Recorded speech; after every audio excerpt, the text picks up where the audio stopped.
Hello there, this is FairBinaryOptions.com, and we are adding or we are continuing our binary options academy projects with mini educational series regarding how to trade specific patterns or how to trade specific conditions or shapes that are forming on the currency markets, and not only on the currency markets, actually in anything that can be traded in any financial product that can be used in trading binary options. Now, the purpose of this educational series is to take a look at the first wave extension impulsive move and to see what it is first of all, and second of all how we can trade binary options based on it. Now, a first wave extension actually comes from the impulsive move or the five-way structure any impulsive move has. But in any impulsive move, at least one wave needs to be extended. Now, the most common extension goes for the third wave, so to be 1, 2, 3, 4, 5.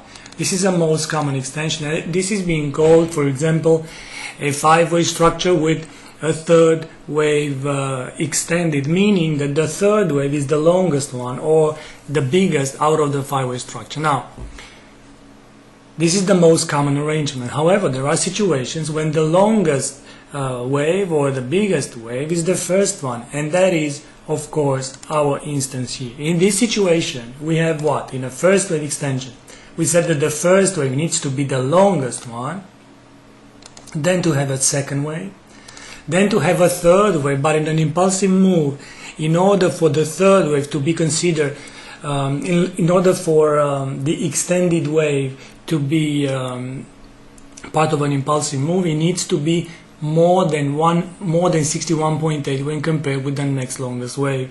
So 161.8 out of the third wave should be the first. So this would be 1, 2, 3, something like this, not much, all right?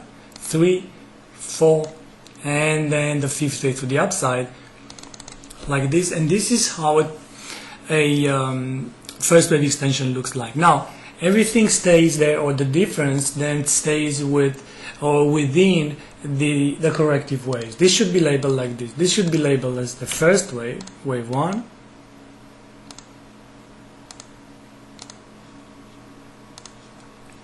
Then this is the second wave.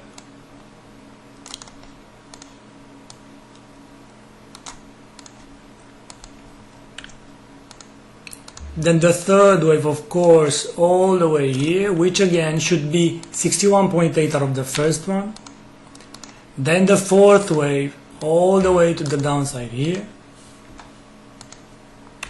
And then the fifth wave to the upside, which should not be longer than the third wave, but you very well know by now the rules of an impulsive move. If you don't know them, then just go on the binary options project that we have there and see what we have on the impulsive move. So 1, 2, 3, 4, 5, and then everything stays with the fourth wave and the second wave. If they overlap, then the structure of all the 5 waves should be corrective.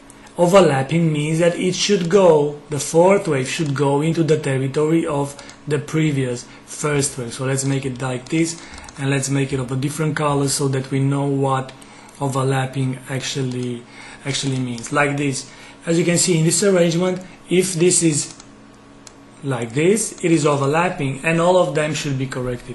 If not, if the fourth wave and the second wave do not overlap, then you look for the first, the third and the fifth to be impulsive move and not to be corrected. Well, this is a first wave extension, and what you should know is that in a first wave extension, the most important thing is not the extended move. Alright, you should look at the extended move to see if it is more than 61.8 or 161.8 when compared with the next longest move. But the most important thing is the time element. The second wave should be always the most time consuming in the pattern, and that should help you in trading binary options, because if you think that the second wave is done around here and then the whole move to the upside should start, well, if the time doesn't expire or if the time didn't expire, then you basically have to wait a bit some more. Now, this is the theory, These are the rules. And now I would like, in the second part of this project, to take a look at this example here and see how it means, what it is, if it is a terminal impulsive move, if we have an overlapping there or not, and what to look for next. So stay tuned for the second part, please.